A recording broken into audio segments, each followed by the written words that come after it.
Alright everybody, so today I'm going to be talking about last night's Mass Effect Andromeda footage shown off at the Nvidia event. Now, they didn't really show much, which was a shame, but at the same time, I'm happy I saw what I saw.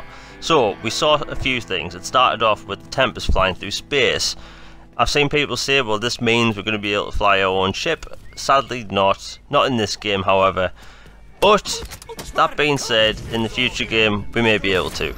In previous Mass Effect games, and even Knights of the Old Republic, as soon as you would select the destination, you would essentially trigger a cutscene of the ship flying there and then landing. I think that's just the same thing here. Next up we saw the menu. Now the menu in the Mass Effect games was always the same, you know, very simple, very clean. We had options, save, load, codex, journal, you know, and the codex is back.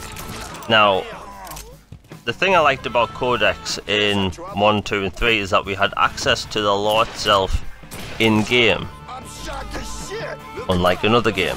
Anyway, the Codex is back. Now I'm hoping this has all the Codex entries from the previous Mass Effect games, because people just want access to lore. Next up we have a map. Now the map system in Mass Effect 2 and 3 was a bit of a mess. You know, if you remember in Mass Effect 2, you couldn't really access the map most of the time, so it being an option was kind of pointless at the end of the day. Now we have inventory. Now you're going to have crafting in this game, and I'd be interested to see how crafting works in this game, because we saw it briefly and there was nothing shown yesterday. So nice to see these new elements added to the menu itself. Looks very clean and I like it. Next up we saw PB, the Asari that's in the new Mass Effect game, and to be honest I think she's going to be a kind of a fan favourite. You know how people, like, you know, fans flip out when a new character is showing off. She looks pretty cool, and to be honest, it said a character was a rogue academic, so I can't even tell you what that even means. But one of the big things shown throughout this trailer was the fact that the leveling up system is a mashup between Mass Effect 1, 2 and 3. You know, we're going to be able to allocate points to different, basically, profiles, be it Soldier, Engineer, Adapt, Sentinel, Vanguard, Infiltrator and Explorer.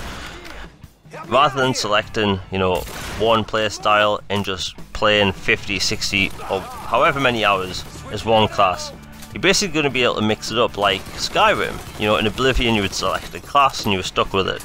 In Skyrim you would select bits of every class you wanted, and you'll be able to play it as your own specific class. And I'm happy to say that Mass Effect Andromeda is taking this basic way of game design.